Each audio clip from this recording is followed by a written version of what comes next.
Common Core has been in the news a lot lately, and maybe you can just explain to me what, at its basic point, what is Common Core and why is it important to the business community? Well, Common Core is a defined standards in both math and in language arts, which defines what students are to know at the end of each milestone, whether it is at the end of a grade or the end of a block of grades like middle school or the end of K through 12. When you're graduating from high school and you have a high school credential. It is what you are to know. It is not a curriculum. How you teach the information is left to the local school boards. It's not textbooks. It is simply the description of what a child is to know in order for them to be successful in life and in order to achieve those building stones in order to get there. Now, I'm sorry, but important to us because in order to be successful, either in going into work or going into more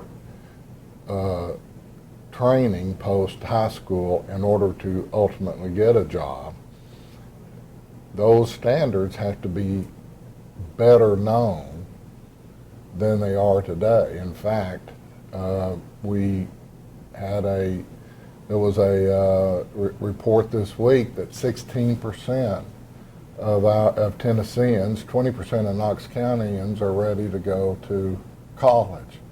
That also equals the number of people who are ready to go to technical training, whether it is a technical school or on-the-job technical training, to be a transmission and to be able to read for information and to be able to take that information and to do something with it. Well, as you know, one of the criticisms has been that the Common Core takes away the teacher's autonomy or takes away the local school board's role in setting a curriculum. But you're saying it's not a curriculum, that it's something different than that. So what would you say to the critics who say that, we don't want anything to do with Common Core because it's, more government imposition on local authority? Well, I would say that if your problem is curriculum, then you have no problem. If again, how you teach to fractions and to decimals is the pedagogy is how a school district decides to do it. But the need for kids to know fractions and know decimals by the end of the 6th grade is critical in order for them to be able to do algebra in the 8th grade. It's just known. So the government, now here's something that's very interesting. We require in this country, in this state, in this county, that every kid until age 18 goes to school. We require people to pay taxes to fund school. We just don't pay them to be educated. We don't require people to be educated. We require them to go. We require people to pay for it. So it's not out of line for the government to say, or a school system, a state school system, which has the constitutional requirement to educate Tennesseans, to say, here are our standards. Here's what we expect our Tennessee kids to know. There are standards in math, there are standards in language arts. There's also standards in social studies, science, and a whole career technical education, there's always standards.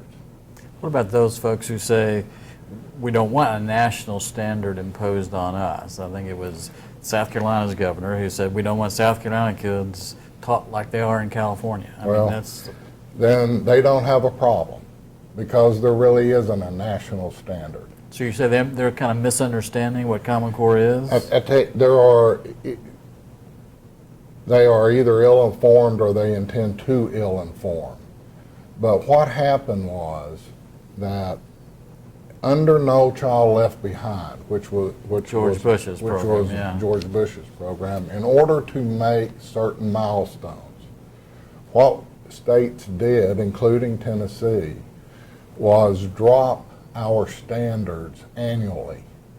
And not only drop our standards and our assessments annually, but in order to add insult to injury, we dropped the the cut score that was passing for proficiency, to where ultimately, because we had to achieve annual improvement every year. And the way we did it, we engineered it by saying, in 1 year, we had one algebra question on the end of Algebra 1 exam.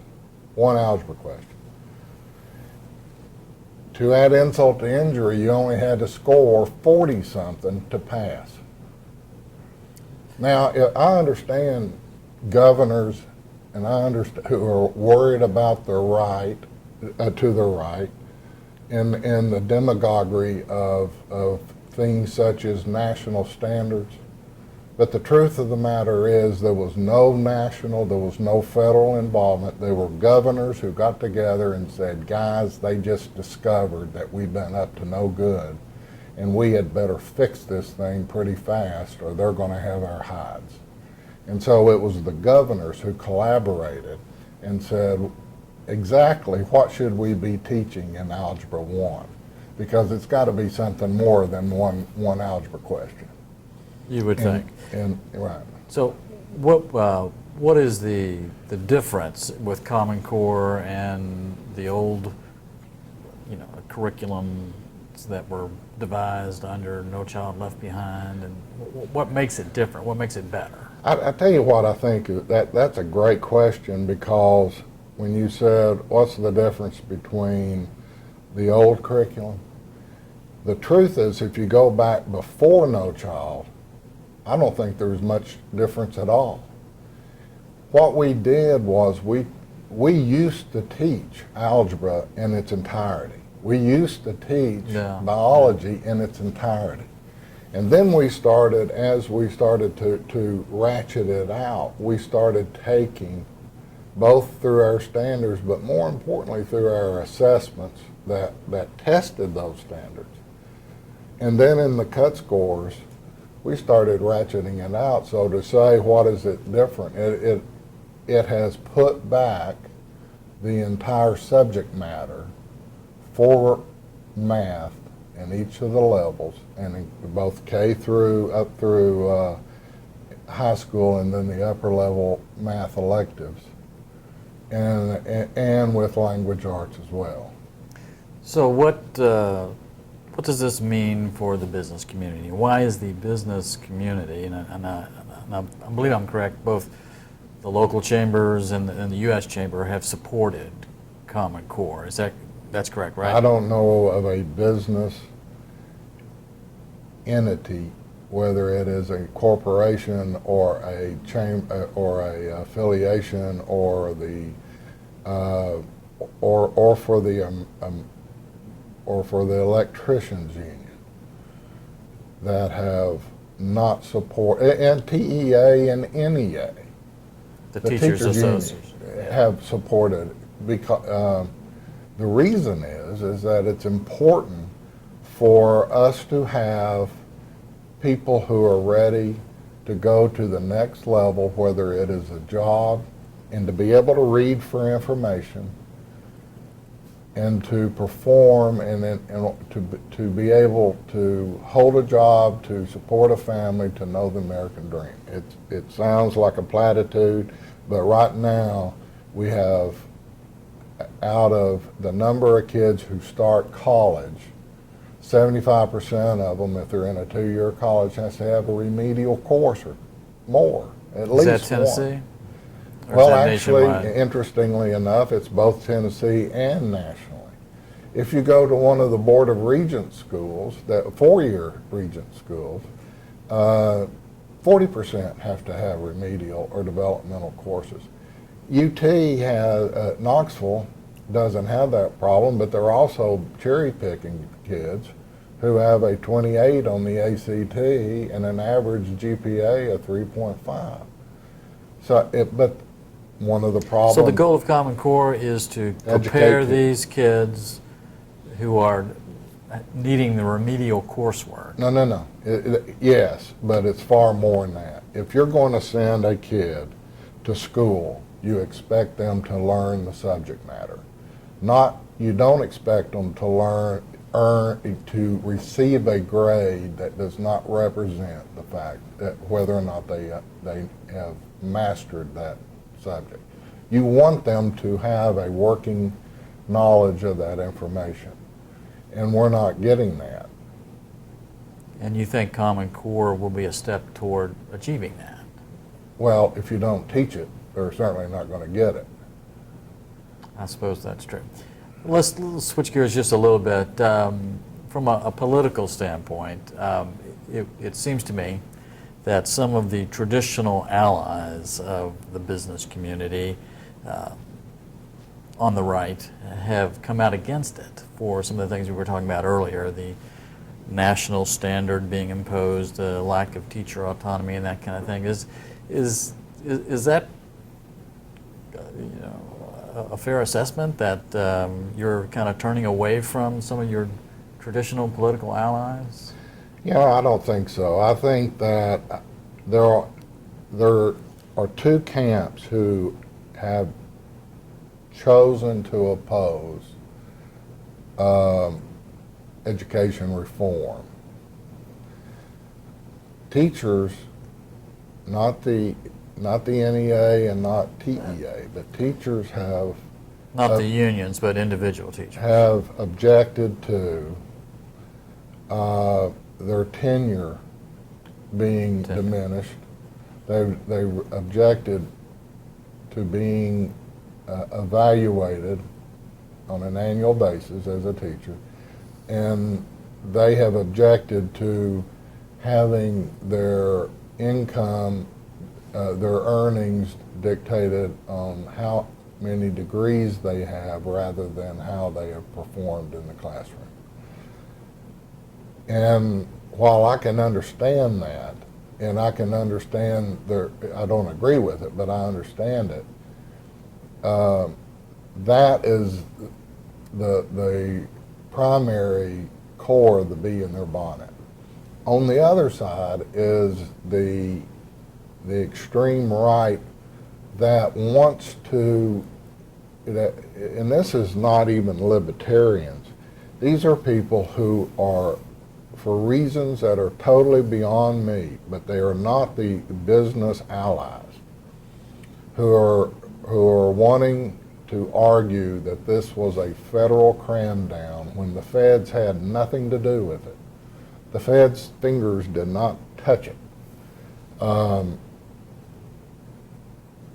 But it creates an opportunity for what I learned back in my 60s of civics, of an unholy alliance between one group of people who are vehemently opposed to education reform as it relates to teaching, and the right wing of a group of people, and it's not just the whole right. It's certainly, there's a whole lot of very conservative people and conservative governors who are saying we have to stay the course on Common Core. And we're going to have to stay the course on new science standards and engineering standards, as well as technology standards. We're going to have to ratchet up standards, and Common Core just happens to involve math and Well, let me ask you this. Education reform is not new. I mean, governors, politicians, educators, parents have all been talking about education reform for as long as I've been alive, I think. So what makes this different? What will make Common Core a success in terms of educating our youth? I think that it has real action items behind it. And that the very things that's going to make it real, or is making it real, are the very things that is creating the firestorm. If you're going to get great teachers into the classroom, we're going to have to pay them. And we're going to have to pay them what the market demands. They could be, teachers have choices. If we're going to pay teachers what the market demands, teachers are going to have to perform what the market demands. There are major changes to where it used to be that everybody wants to complain about the weather, but nobody wants to do anything about it. And they thought about really education as being something similar. That really it is such a complicated problem that we're really not ever going to be able to do anything about it. And gee whiz, isn't it terrible that all these kids are walking out without an education, and they're certainly not going to be able to get a job or something. Well, finally it's gotten to the point that unless we educate closer to 90% of American kids to some level, and we're way behind that, we're not going to survive as a nation, we're not going to survive as an economy, and we as individuals are not going to have an economy. We're dependent upon each other. So suddenly we're doing things that we have never done before. The rhetoric, the talking about it, the demagoguery, the politicians. Have you ever known a politician who's not for mom, apple pie, the girl you left behind, and education, the end of world hunger? It just gets thrown in there. But you ask them to do something very serious, and it takes a very few who can come up and be that. It got to the point where governors were, people like you were writing about how states had cooked the books and telling people, which became known as truth in advertising, that we were 92% proficient, when in fact we were less than 20% proficient. When that got exposed, these guys started getting very serious about fixing this thing. I assume you've talked to Governor Haslam about these issues. Do you think he is fully behind? Oh, without a doubt. In fact, I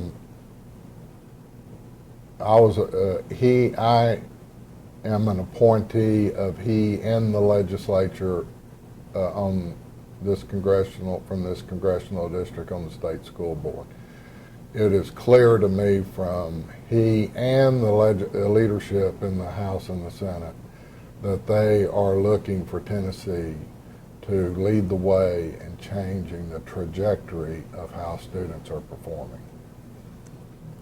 Okay, well, let's wrap this up with this kind of one more question about the small business guy, who's out there trying to make a living. Why should he give a hoot about this, I mean, a lot of those guys, maybe they're listening to the far right who are saying, who have these criticisms about the program. What would you say to those guys? Why should they care about Common Core? Okay, the first thing I would say to them is, if they have kids, and unless their small business is very successful, they're likely to depend upon public education to educate their kids. And they, as parents, should want their kids to have as good an education as those parents who can afford to send people off to lofty private schools. Secondly, the number of people in the marketplace who have good jobs, who have earning income that provides them disposable income, allows them to pay for goods and services. If they're in whatever their business is, they are dependent upon the marketplace, and the marketplace is dependent upon the amount of money in that marketplace to be spent. Jobs are a direct correlation to knowledge and skills of the workforce. People are no longer getting a job because they interviewed well for it. People are no longer getting a job because of the credential they may hold. Businesses want people to hire people based on what they can do, not what they purport to know. And once they know that, they have to pay them because of the supply and demand. If you're a small business guy, you better be hoping that the public, the folks out there that are working, that are coming in your door, has the money to first of all come in your door, and two, to pay what they need to pay for your services. All right. Thanks, Mike. I appreciate it.